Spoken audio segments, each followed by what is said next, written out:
Hello everyone, welcome back to my channel. Today I am making a paper doll. Now I've made some of these before, and I've made different versions of them. One of them is like a standee version that is the guy that just fell over. These ones can stand on their own. They're really small and really chibi. They're made out of flashcards. I don't know why I blanked on that. But this one I made out of a bunch of little papers and stuck them together with some tacky paste thing that makes her movable. But I really wanted to convert her into one of these guys that could stand on their own, so that's what we're going to do today. First things first, let me just clear my area.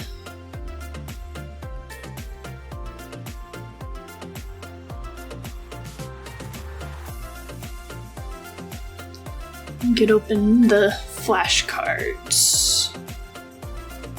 I don't know why, but they make these impossible to get open. Even with long fingernails, it's just hard to get them open.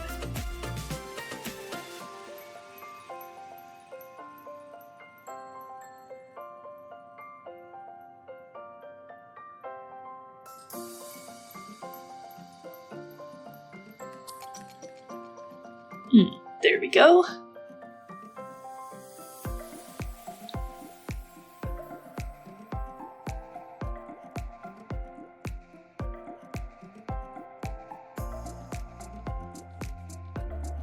And now we have some nice blank flashcards to work with.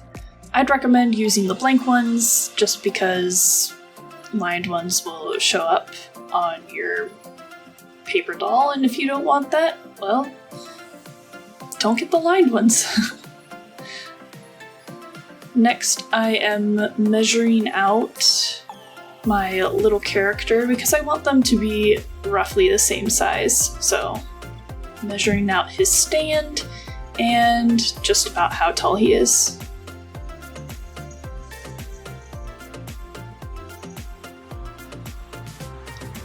Next, I'm getting a ruler and making a straight line across as my guidelines for where my little character can be.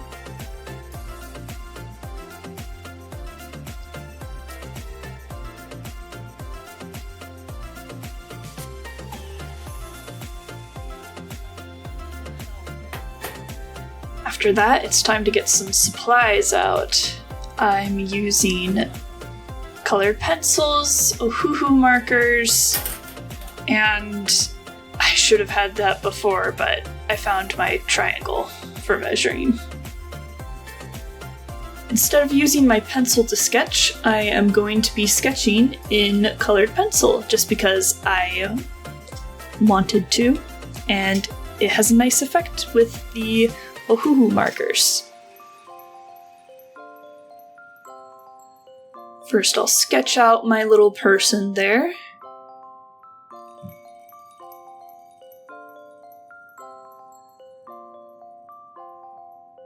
And lightly erase with a kneaded eraser. This didn't do a ton with the colored pencil, but it just lightened up the sketch that little bit, so that way it wouldn't be very noticeable in the final result.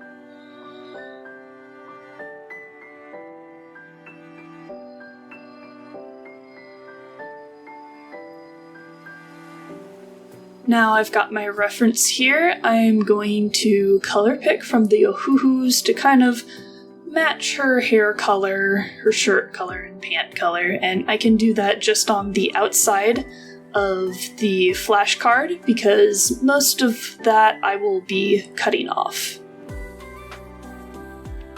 And then just color her in. I'll add line art later.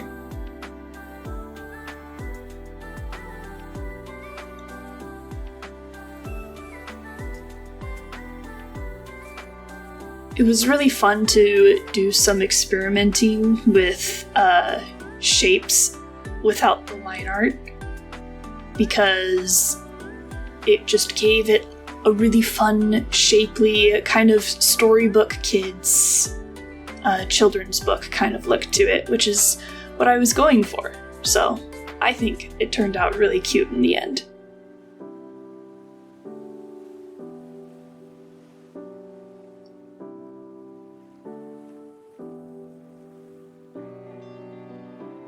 Next, I am getting my Prismacolor pencils out, and I am outlining in colors that match, like the color that I colored the shirt, pants, hair, that kind of stuff, but just like a little bit of a darker shade to make it look like line art.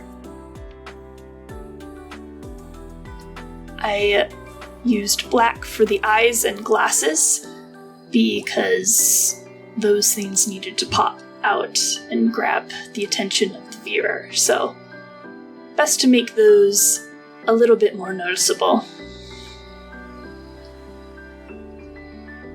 Now I'm just adding little details here and there. Since the sketch kind of shone through in the hair, I thought, well, maybe we could make that part of the aesthetic, and I did like little tiny sketches of different colors of like green and red and yellow in the hair and also in the clothes and stuff. And there she is. She looks all beautiful. Next is for sharp objects to come into play.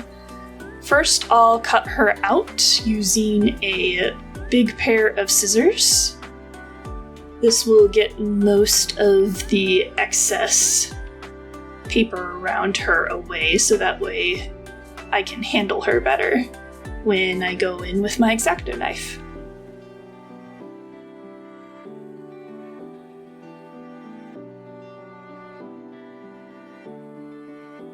But first, I've got to get protection for my desk. Cardboard should do the trick. I'll place her on top, and then start cutting her out with my X-Acto knife. This process takes a very long time for me, and it hurts my hand every time. So just go slow and steady when you're trying to make your own little paper standee or paper doll. For this paper doll, I didn't want a white outline like I had with my previous version of my little cat dude. So I cut as close to the line as I could without trying to cut over my very nice lines. I did have to go in with the big scissors again just to try to get some more of that excess paper off, especially around the circle edges. And then I fold her little base under her so she can stand up, and there she is!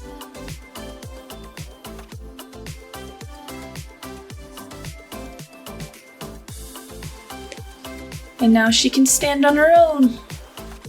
Well, when the fan isn't going, that still poses a problem. Yeah, I hope you enjoyed my little paper doll, paper standee thing, video, and I hope to see you again in the next one. Alright, thanks for watching. Bye!